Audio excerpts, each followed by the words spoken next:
everybody. Welcome to another episode of Coming Up Milhouse. Today we are talking about Season 3, Episode 8. It is called Saturdays of Thunder. Very good. So this episode is a fun one that involves Homer again, and he was pretty predominant in the last one we watched. So we all know that Patty and Selma don't like Homer. So what they do is they find this fatherhood test in a magazine and they give it to Marge. And Marge tests Homer on his fathering ability and he fails miserably. He does not know enough about Bart and his interests, and it comes out. And so Homer's upset about this, so he decides to take an interest in Bart. And Bart is building a soapbox derby racer. And Homer's like, I'm going to help you build that racer, and we're going to bond as the experience. But it doesn't quite go the way Homer wants it to, and some funny things ensue from that. Right, and the quiz consists of 4 questions, such as, like, name a hobby of your child, and name a friend, and things like that. So it's just very simple questions. Very simple. And he can't answer any of them because he's kind of dumb. He got a 0. You want to give me one of your favorite lines? Sure. So I'll throw in the 4th bottle, the applicator glove, and the state of Kansas Jell-O mold for only $29.95. And you totally knew I was going with that one. We cracked up when we forgot about that part. We're watching this episode. We both just busted up laughing. So if you are not familiar with the state of Kansas, the shape of Kansas is a square. And you're going to get that Jell-O mold along with the 4th bottle and the applicator glove for only $29.95 from Dr. Nick's. So you can clean 1,000 tombstones, because apparently that's something people need to do, is go clean 1,000 Right. tombstones. Well, more than that if you're getting the 4th bottle free now, because the 1,000 tombstones deal was only with 3 bottles, and that was enough to clean 1,000 tombstones. Well, what about your first line? All right, so my first line is when Marge is quizzing Homer on the quiz, and he says, "Who's your son's hero?" And Homer says, "Steve McQueen." And then Marge is like, "That's your hero." And then he just kind of rolled his eyes a little bit like, oh yeah. But the fact that Steve McQueen is Homer's hero, I love that. Well, that and the fact that this is an episode about soapbox derby racing and cars. Days and of Thunder, right. Saturdays of Thunder. Steve McQueen was in Bullet, and that's car related. Yeah. It's just, I had to. They are very clever on this show. I like that a lot. All right, line number 2. Barefoot season's coming up, and there is a world of rusty nails out there. Yep, Lisa That had was to get Lisa. her She signed up for just a follow-up, non-essential doctor's appointment to get a booster and her tetanus shot because, yes, as barefoot season is approaching, there are rusty nails out there. Oh, Lisa's a good one. That was funny. All right, so my second favorite line is when Homer realizes he fails the test. He calls the National Fatherhood Institute, and he gets recording, and it says, "National Fatherhood Institute, please hold." And the hold music is The Cat's in the Cradle. Yes. And it's like, "And the cat's in the cradle and the silver spoon," and Homer's listening. And he realizes he's a bad father, and he starts crying. And that song is all about bad fathering. It's all about a father that's neglecting, or the kid grows up too fast. I don't know, some stuff like that. But the song, they would put that in their hotline for fathers that need help. Right. Just kind of rubs salt in the wound. I had to pick that one, so that was my second line. I love the fact in that angle of the plot that the National Fatherhood Institute sends a wooden-paneled station wagon and tells him they're sending a wooden-paneled station wagon to come pick him up because he scored a 0% on the quiz, and no one's ever done that. So they, of course, have to meet him and try and fix him. And not only that, it was like an emergency. Yes, they send it was these guys right out. Like he hangs up the phone, the station wagon is right there. So it's pretty good. What about your favorite scene? What do you got there? This was tough because this is a hilarious episode, and I struggled with it, but I ultimately decided to go with, so Marge, tells Homer maybe spend some time with the kids, and Lisa's standing in front of him, so they end up going to the VHS Village, formerly the Beta Barn, and when they walk in, there is a McBain movie playing, and so Homer stands and watches the McBain movie, and it's a total play on Lethal Weapon. So, McBain is basically the Mel Gibson character, and totally almost, verbatim and scene-wise, it's pretty obvious that that's who they're trying to be. That's what they're doing, yeah.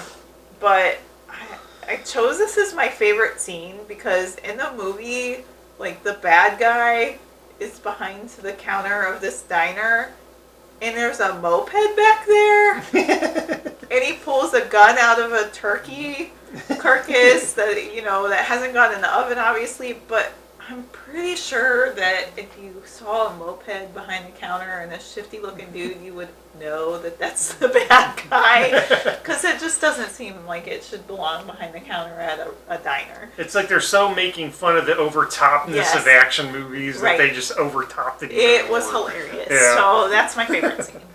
All right, my favorite scene is McBain. Says it right here, McBain. So we picked the same favorite scene, but I will kind of piggyback on what you said, because there's his partner's a Danny Glover kind of guy, but even McBain is a kind of a pull on Arnold Schwarzenegger. Right, absolutely. So it's like they're mashing up Arnold Schwarzenegger and Lethal Weapon. But I love when the Danny Glover partner's like, I got one day to retirement, I'm going to sail forever. But then he gets riddled with bullets, blah, blah, blah. He's like, I'm dying. And McBain's like, don't talk silly. Because he's got bullets all over him. And McBain's like, don't be silly. And then he's like, no. And he dies, and then McBain's like, Mendoza! Because that was the bad guy that they wanted. The bad guy. And it's like, every cliche in an over-the-top 80s action movie is in that one little 3-minute clip. Yep. And so that scene was amazing. So it stands out. I think it makes sense that both of us It's definitely...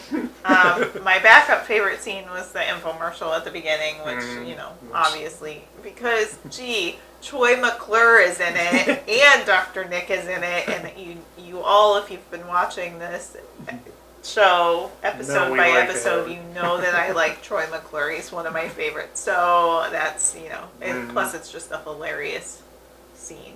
Yep. All right, want to do winners and losers? Sure.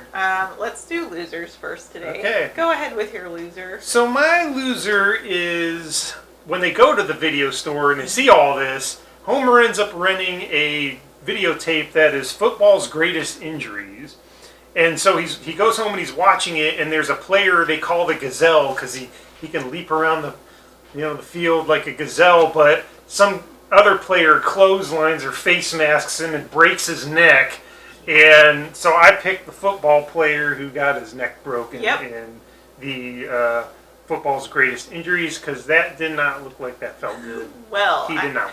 I'm going to go right along with that violent angle for my loser. And in the National Fatherhood Institute, there is an underwater fathering team. So father and son are scuba diving with a shark. And the first scene is that, everybody's getting along, the shark's fine, everybody's fine. And then it cuts away from that, and it cuts back, and they are being eaten by the shark. So they're fully being attacked by the shark. So I chose the underwater father-son team as my losers for the episode. Hi, Vinny. Welcome back. Vinny. Yep, that is a good, definitely a good poll. I like that one a lot. You want to give me your winner? I can't write this a second. Okay. So my winner is really goofy. I picked 3-time soapbox derby champion Ronnie Beck. Ronnie Beck. Because he won the soapbox derby 3 times. And he gets to give the trophy when someone else wins the soapbox derby. So and I he's think all it's of pretty great. 8 years old or Or something. less. He's pretty much Bart's age Yep. or whatever. And Yeah. I think he's a winner because he gets respect, and Bart even refers to him as Sir, but he is Bart's hero throughout the episode, and he won the soapbox derby 3 times, which is great. Which is great. Okay, so my winner is very stupid, but I was feeling stupid, so I picked Mo. You don't like Mo at all. No, but Mo actually had a winning moment in this, sort of. So there's this gag where Patty and Selma got hairdos, and Patty has a hairdo that looks like Mary Tyler Moore. And so Mo and Barney go up to Patty and Selma, and Barney says, "Are you Mary Tyler Moore?" And she sprays Barney in the face with mace. Yep. And Mo's like, but Mo doesn't get the mace. So that's why he's why he wins. He avoided the mace in that scene, and I'm like, okay, Barney did not, but Mo got out of there without a face full of mace. So he is my winner of the week. Good.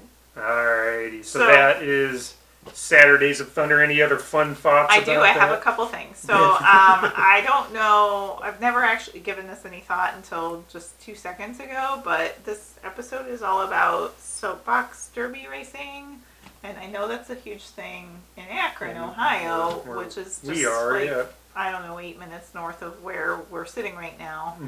I wanted to point out 2 things that I wrote down because I thought they were funny. And the first one is, so the song "That's My Boy" comes up when Homer and Bart are working together building the soapbox derby car in the garage. And that same song pops up in a later episode with Nakahomer. When they build a robot. And so that just struck me as amusing that it happened in season 3, and then it happens, I don't know how many seasons later that is, but just the whole fact that it's a repeat song when Bart and Homer are working together, I think that's great. And then the other thing, that when Homer goes to the National Fatherhood Institute, they're handing out a book as a prize for the best, this is the best advice for fathers. And it's the book Fatherhood by Bill Cosby. And I almost picked it as one of my favorite lines, but Homer uses this book on Bart and gets his way, and he says, "Bill Cosby, you saved the Simpsons," or something like that. And it's kind of in retrospect, that's like, okay, that's Bill Cosby saved the Simpsons. Oh. Yep. So, I mean, back then when this episode aired, Bill Cosby was not as big of a pariah as he is now. Right. But it's one of them seeing it in retrospect kind of things. Yes. Takes on a whole new meaning. Right. Put it that way. Go watch for a laugh. As always, underneath the video I'm going to go over here, underneath us, there should be a subscribe button in the lower corner. Go ahead and click subscribe if you are interested in watching more of our episodes. We do this every week. And until the next time, Jiminy Jillikers!